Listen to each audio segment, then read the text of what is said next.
Hello everyone, welcome to the new episode of Professionals Unplugged. I am your host Utkarsh Shukla, and let me reintroduce you to my guest Bahman. Bahman is coming to this podcast for the second time, and this time we will be digging deep into his story, like his journey from being a refugee to becoming an entrepreneur. In the first part, we have discussed about more towards his personal, professional life, where we have discussed about his startups and his ideas and his dreams. So in this episode, we will try to get more info about his life, like how he came up to this position, right? So we hope to get a great insights from him. Thanks, Vaman, for joining in.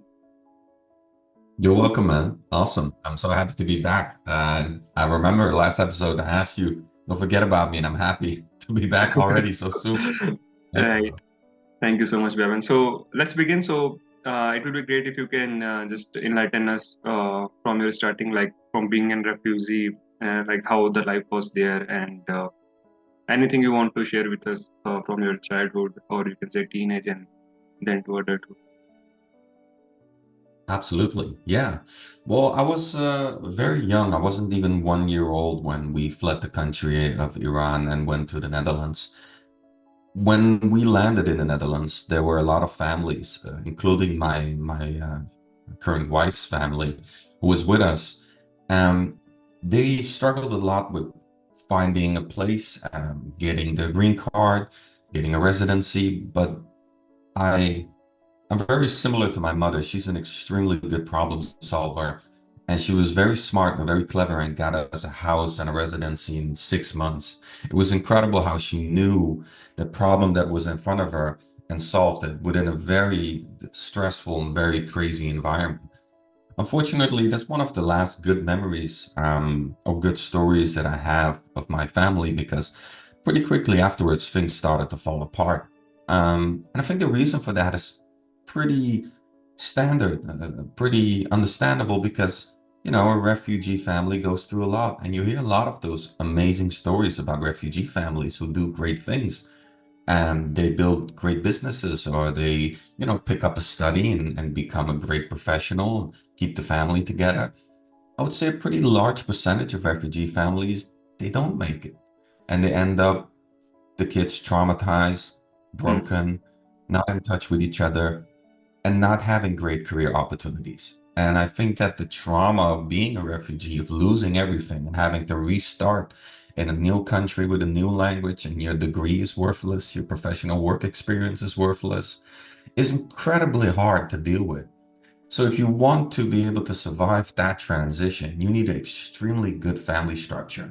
And sometimes you see the mother or the father is the person that is the glue of the family. But unfortunately, nobody in my family took that place. So pretty quickly, things started to fall apart. And I started to become a very difficult young little boy who was struggling with purpose, with meaning, with belonging, with role models, lack of parenting, lack of care. And at 16 years old, I decided to leave the house and become homeless. And now looking back at it, definitely not a great decision. Wouldn't recommend anybody to do that. But that was at that time my two options as I saw it. Or I stay here within a very hostile, very bad, negative environment, or I just go and figure it out. And that was a big part of my childhood was, you know, I can do it myself. I thought so. Obviously, I didn't. Things went really bad. But a lot of times I thought I can do it myself. And I think that attitude comes from, having to do it yourself, having to find a way, not being able to rely on anybody. And I think that's a big part of why I ended up in entrepreneurship, of just, almost a delusional belief in yourself. Like I'll figure it out. I'll find a way. Even though there is very small chance that you might succeed, you'll still go in that situation and say, nah, it's okay, we'll figure it out, we'll get it done. And I think a lot of entrepreneurs have that similar trait, that from the outside, people might look at and say, it's not going to work. I think that's a crazy venture. And they'll, I mean, what are you talking about? Of course, this is going to work. I'll figure it out somehow. And for me, the source of that was my childhood mostly. So, what was the reason for you to shift from Iran to Netherlands? Well, the difficult part about that is that my family always tried to protect me from the truth because they thought the truth would hurt me. So I didn't really ever got to the bottom of why exactly we left. There's many conflicting stories. And after a while, I just gave up asking because I knew that the trauma that was an obstacle for them to allow them to tell me the truth. So I was never going to get the real story. And I think they might also be afraid of the consequences of telling people the story. I'm Yeah. not sure. So I never really, Mm. started to dig deeper. I just accepted that we had to leave. I know there was a regime change, there was a revolution, there was a war with Iraq, there was things going on, but the exact reason I don't know. And I've come to peace with the fact that I don't know, and it's okay. And I am wherever I belong, and I'm a citizen of the world. I don't feel Dutch, I don't feel Iranian. Me, and I feel home everywhere. So I'm okay with that. That's pretty awesome. I think sometimes you need to accept the situation wherever you are, right? And need to move on from the past. So that's what you have done. That's what I can relate from your story. That you know that there might be some bad stories or might be something good that has taken you here at what point of life you are in. So rather than focusing more on the past and stepping back into those periods, you decided to keep going with the present scenario and trying to have a better life, right? That's pretty awesome. So at the age of 16, you left your home, as you said. So what was that one thing that you were trying to pursue, or how was the life after 16?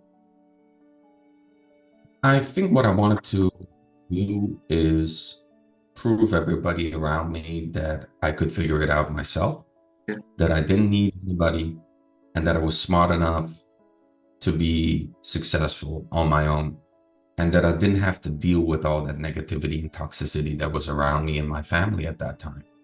I think, a big chunk of many entrepreneurs that I met, but also a big chunk of my own story is having this sort of megalomania combined with an extremely low self-worth. So I I'm almost like God. I can do whatever I want in this world. I can change the world to the dreams and the beliefs that I have. Whatever I come up with my mind, I can do it. But it stems from a place of I feel like a piece of right?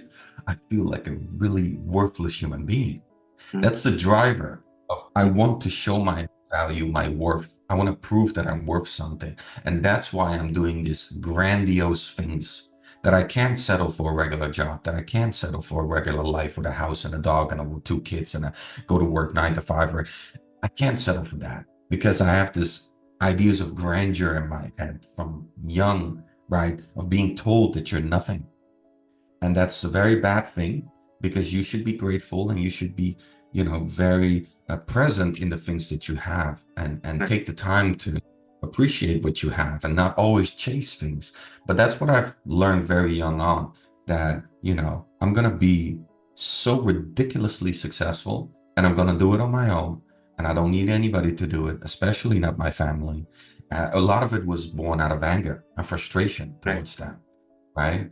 And I think part of that maybe is that I tried to be the glue of my family.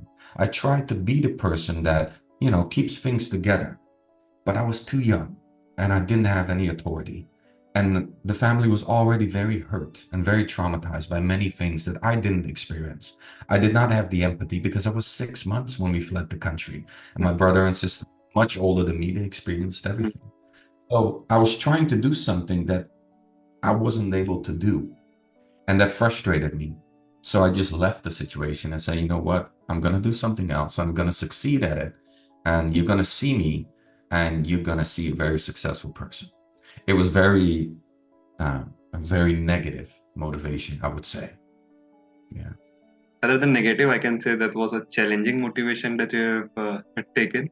You challenged yourself as well as the people around you to make sure that you have a better living, or I can say a better living standard, that you have already suffered a lot. So you wanted to have a better life, not only for you, but also for the people around you. So I take it as a challenging motivation rather than negative. So, I like it. I like Uh, it. that will be great. So, what was the next thing that you have done? Like once you left the home, so any job you have taken or you studied Yeah. some? What was that?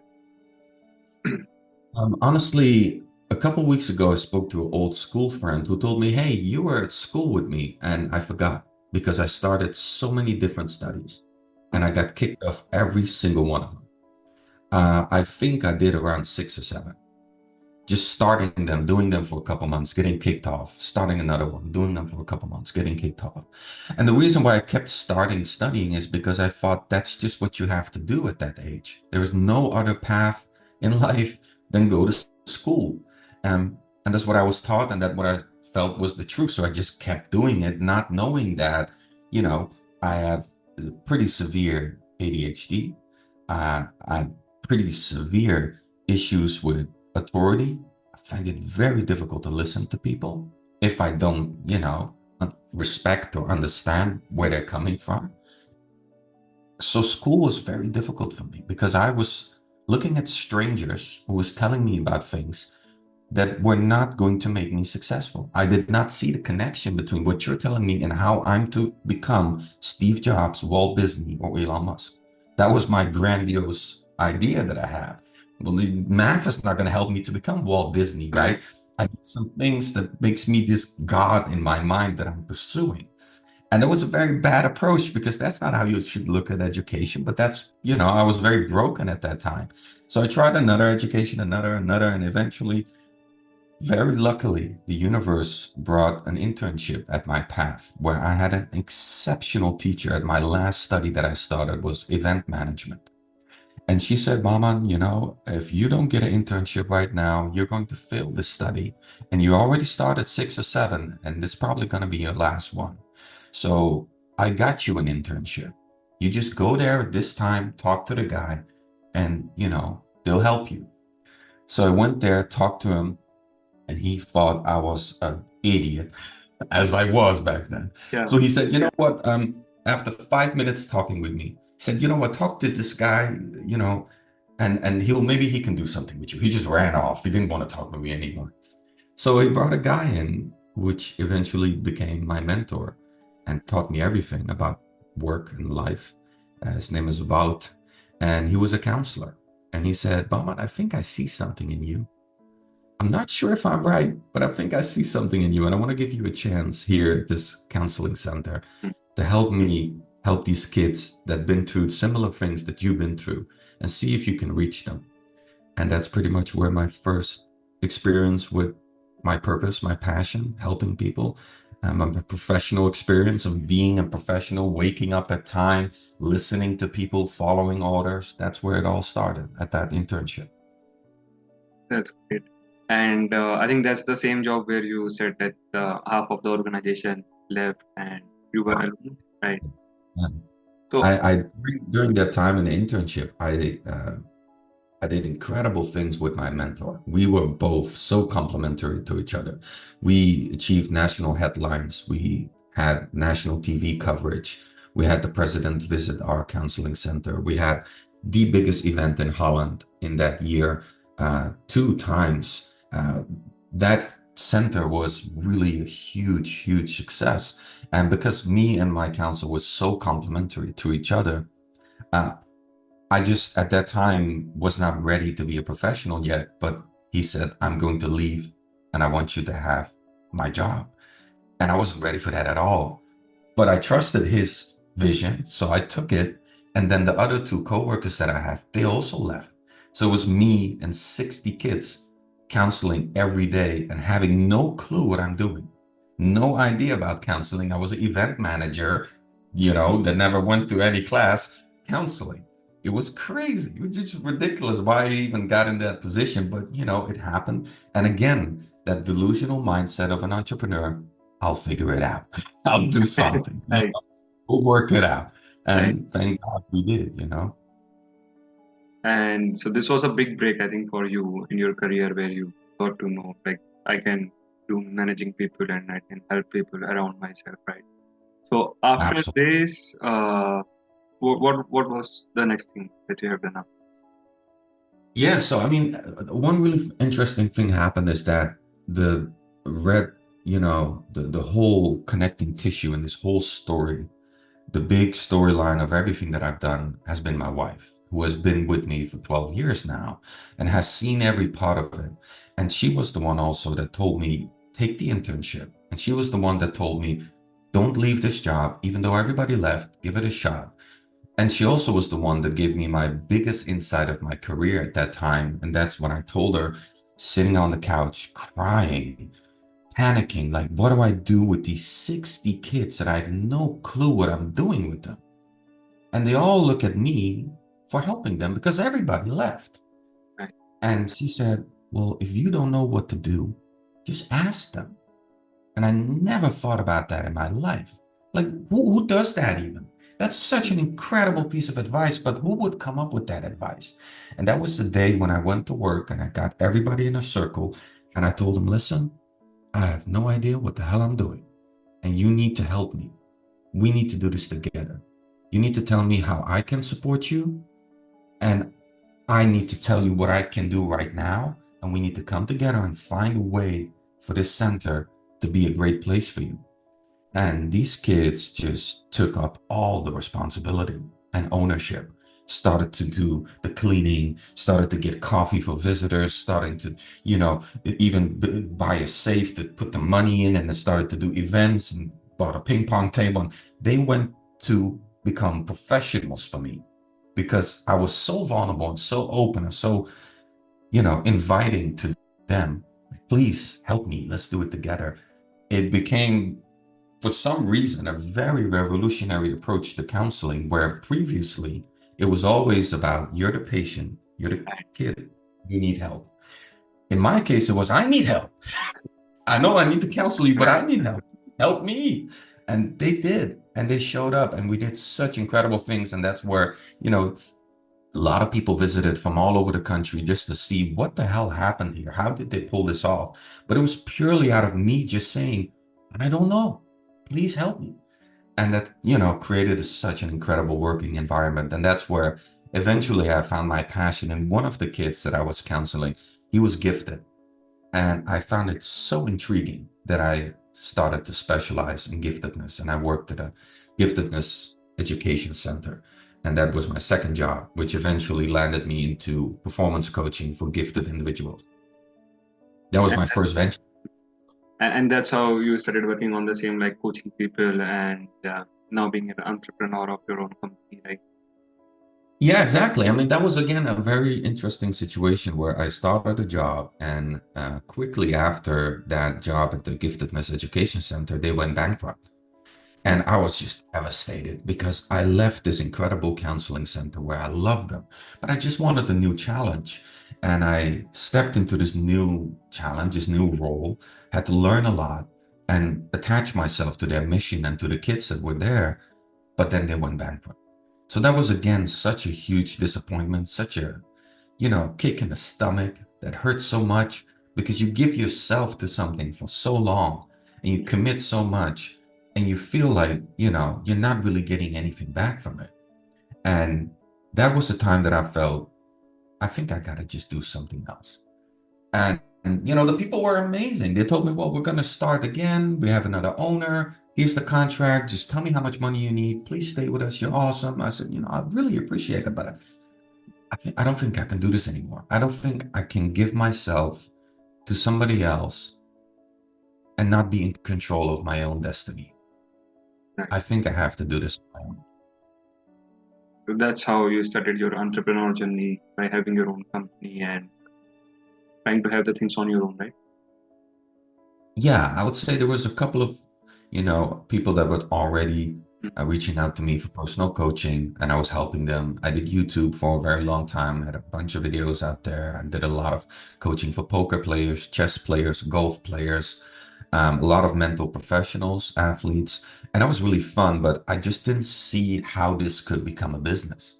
But sometimes what you need in life is that one push, that Right. one external push of losing your job or going bankrupt or becoming sick or some transformative event that makes you feel like, wow, I think I just have to go for this because I'm going to regret it my whole life if I don't. And for me, that was that company going bankrupt.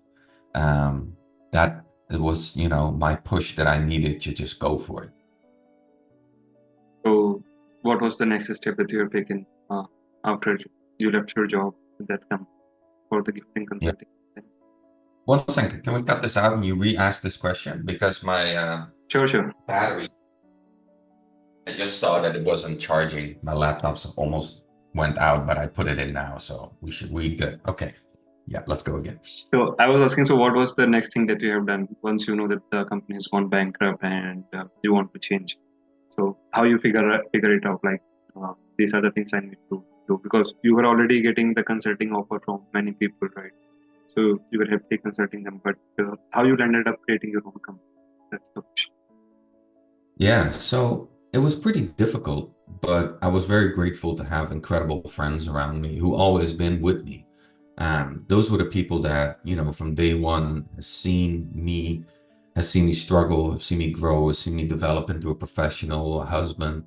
And eventually it was them that gave me that first push of, you know what, if you're really going to do this, I got your back. And they gave me a couple of clients. They told me about, how to even start a business. Where do you go? Where do you sign up? Where do you register? How do you get a bank account? Those were things that were very new to me at that time. I had some small things that I tried, but never a real business. So they were the ones really who push me towards just do it and we got your back and you can do it and we trust you. And I think that was incredibly important to me because not only at that time they were there to support me, they still are in my life. They're the only ones I listen to, aside from my co-founders, but they are the ones that have seen the whole journey and they know the context of why I do certain things. And also, they're not afraid to tell me the truth. So I think when you have that authentic, trusted relationship with people, you can say, okay, if you're telling me to do this, I think it's going to be okay. So that's where, that big leap for me came in. There's been a couple of pivotal moments, I would say, in that journey that really inspired me. I would say my first trip, big trip abroad to Thailand, to Bangkok, meeting a lot of entrepreneurs, meeting a lot of people. My first trip to Dubai, 4 or 5 years ago, meeting so many incredible people where I felt that I'm no longer this weird alien, this deviation of a statistic. There's a lot of people who think like me. They're crazy. They have stupid, crazy dreams that are not realistic, that are likely not going to work, but they're still not going to give up and try again. They have ideas of changing the world, of, grandiose beliefs of themselves and their capabilities, and they come from nothing, having built something incredible. It's possible to be this person, and it's possible to be this person and be a good person. And it's possible to find them as well, to have an understanding between each other, because I was always the weird kid when I grew up, right? At a small town in Holland, I was among the first groups of refugees that landed. We were in the newspaper in Holland of look at these brown people. They landed here in this city. We've never seen people like them before. Even my wife as well, when she landed in her small little town in the 90s, they said, put a picture with a cake, and the mayor shook their hands like, welcome to our city, immigrant. And it was they meant it well, they just wanted Yeah, to celebrate and welcome you. But that was how unique it was for us to be there. And then you have this brown little kid who comes from a different country, and they give him a house and some food, and we're good Christian people, we take care of them. And now he wants to be Walt Disney.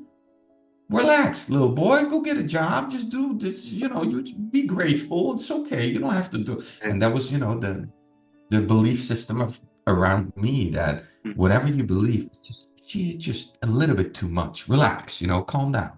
And then when I met all these different people abroad, I was like, no, I shouldn't calm down. Why should I calm down? If I have dreams, if I have ideas, I should be able to produce those. And I think meeting similar people really grounded me, in that sense of it is possible and you can do it. Entrepreneurship is extremely lonely. especially these days with remote work. You don't even meet your employees. You have 2, 3 years contracts with people. You build a company where you don't even go to an office to sign a paper. It's all digital paperwork and things. And You're just behind your computer all day, and that can get very isolating and very correct. difficult, especially for somebody like me, because I love people.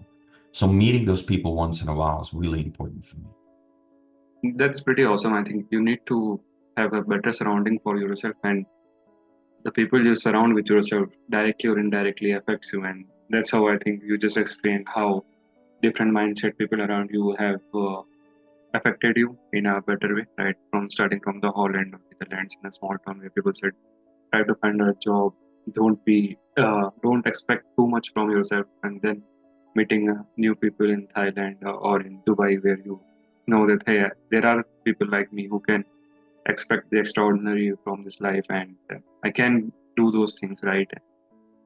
I think that this set up a very great example on how you should not limit yourself to the limits set by your society, rather than you should focus Absolutely. on the outer boundaries and try to see what's the best you can do. Absolutely. Well, you go through certain phases in life, right? Initially, you have a great idea or you have a vision that is different than the people around you.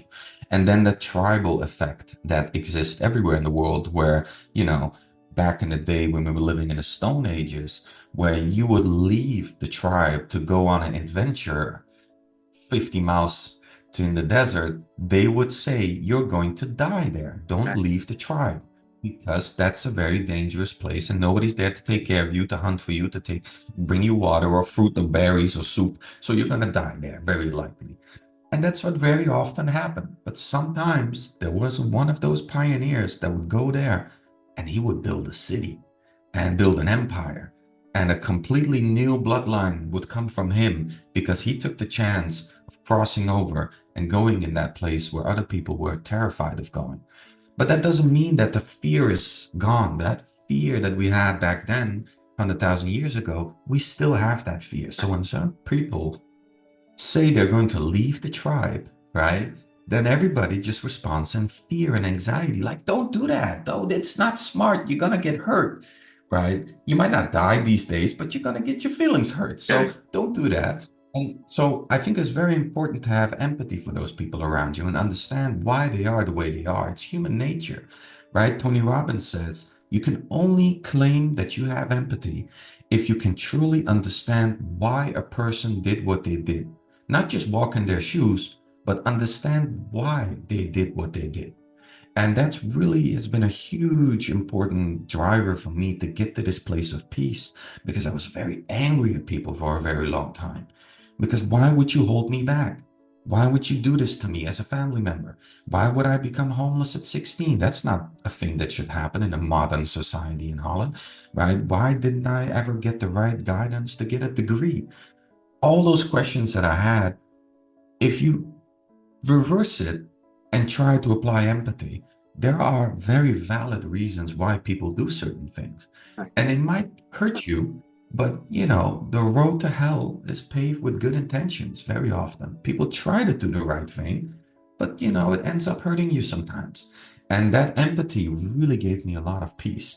Even in building businesses, trying to land contracts or trying to land investors or recruiting, empathy is so important to not feel that, personal disappointment when something doesn't work. There are so many reasons, and it's just on you to understand that from their perspective instead of, being selfish.